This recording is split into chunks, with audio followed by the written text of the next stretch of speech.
Hey guys, welcome back to Clownfish TV. This is Kneon. I am not here with Geeky Sparkles in this video, but we're going to talk about J. Scott Campbell, SpiderMan, Mary Jane, and things sort of pivoting back to normal, right? A couple of years ago, we did a video talking about how art fixers were coming for J. Scott Campbell, a very famous comic book artist, who did a very famous cover. I believe it was, I want to say Amazing Spider-Man 601 was the issue where Mary Jane was on the couch and wearing jeans, drinking coffee, looking out the window at Peter. And we had, some of the usual type of people you would expect on Twitter deciding to take a whack at his very famous cover.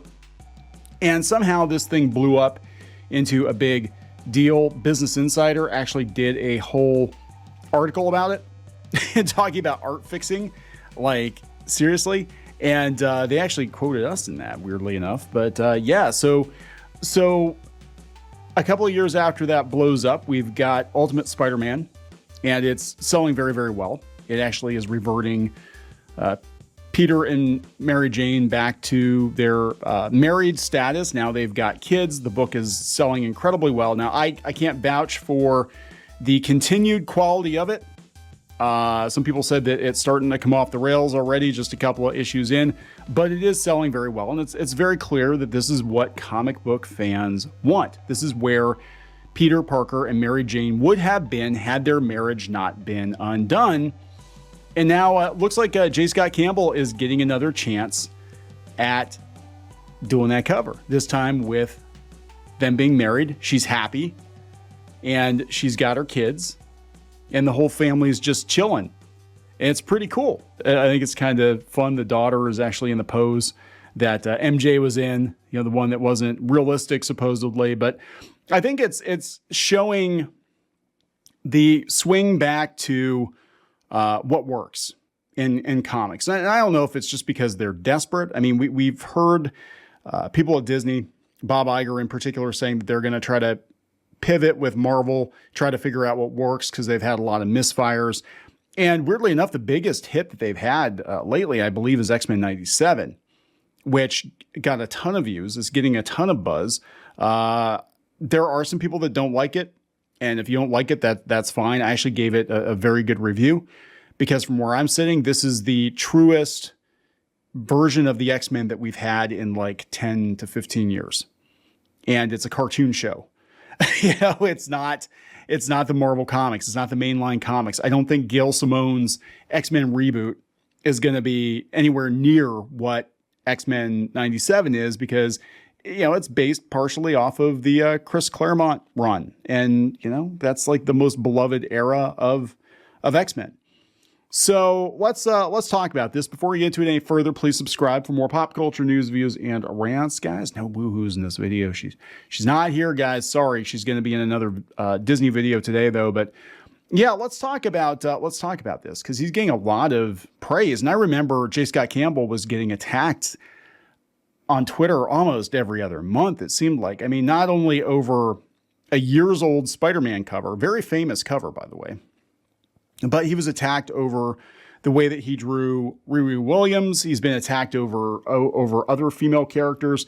And a lot of times if the Twitter cancel culture mob wanted to single out a problematic comic book artist, they would come after people like J. Scott Campbell because he's known for the way he draws the ladies. Right? And that's a problem. We can't do that. But here's Mary Jane in her shorty shorts. And she's well endowed. And yeah, Peter's a very happy man. He's a very happy man. He said, the first reveal, my brand new Ultimate Spider-Man #4 reimagines Amazing Spider-Man 601. Yeah, it was 601. Featuring a much happier MJ now surrounded by her family. This is where Amazing Spider-Man should be. This is where it should be. This Ultimate Spider-Man #4 cover and 2 others go on sale exclusively at jscottcampbell.com this Saturday morning, March 30th. So yeah, he's got his own covers. This is actually pretty cool. It's absolutely gorgeous.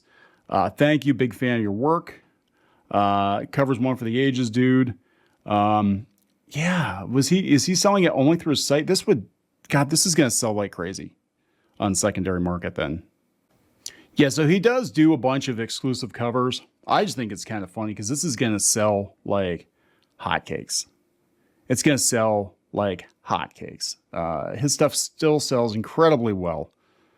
You know, yeah, if they were smart, they would get him back on the mainline books. But let's talk about kind of this pivot back to normalcy, I guess. I don't know. It just feels like the pendulum is swinging. The best-selling comic book of January was Ultimate Spider-Man, #1. I think it was #1, wasn't it? Yeah, it was #1, January 2024. These are unit and dollar sales rankings based on sales tracked to point of sale by the Comic Hub system. Again, we don't know how comic books are actually selling in this day and age, but we have to guess. But yeah, Ultimate Spider-Man. Fall of the House of X, #1. They're getting ready for the reboot, and I think people are secretly hoping that X-Men is going to be good again. Amazing Spider-Man, Transformers, Rise of the Powers of X, #1. Cobra Commander. Like, if you told me that Transformers and Cobra Commander or G.I. Joe, that they were going to be in the top 10, like consistently, I would have called you crazy. But again, it's just like comic book fans are not hard to please. They really aren't. It's actually very, very easy to make them happy. And I said this before, just give them classic characters behaving like themselves in well-written and well-drawn stories. You don't muddy up the timeline too much. You don't ask them to buy a bunch of crossover books. You know, just give them a solid story. Give them characters that they can fall in love with and root for again. Give them heroes. And yeah, you know, give them a little fan service. That's fine. You're allowed to do that. But yeah, I think things are definitely starting to pivot. Look at this. This is ICV2. Hot Properties. X-Men 97. Ghostbusters. Avatar, The Last Airbender. Dune. Yeah, X-Men 97 is actually making more fans of the X-Men than Marvel has done themselves with the comic books. And it's going to be really interesting to see what happens when they reboot that. Are they going to go back to basics? Go back to what works? Because this is working. I know your boy Zach did a video talking about X-Men and how they have a Marvel video on TikTok now explaining the X-Men, classic 90s X-Men. And I guess it's getting a lot of views because a lot of people don't remember the X-Men being the biggest comic book on the planet. It was huge. Well, maybe not on the planet, but in the US, in North America, it was huge. It was huge. It was very, very big. Manga's bigger. Yeah, I know. But like Jim Lee's X-Men #1 is still, I believe, the highest selling American comic book of all time. And I think it was like 8 or 10 million copies or some crazy number like that. It was a massive, massive deal. And to just see how the X-Men and how Spider-Man have been treated by Marvel over the last 10, 15 years, it's sad. So much untapped potential.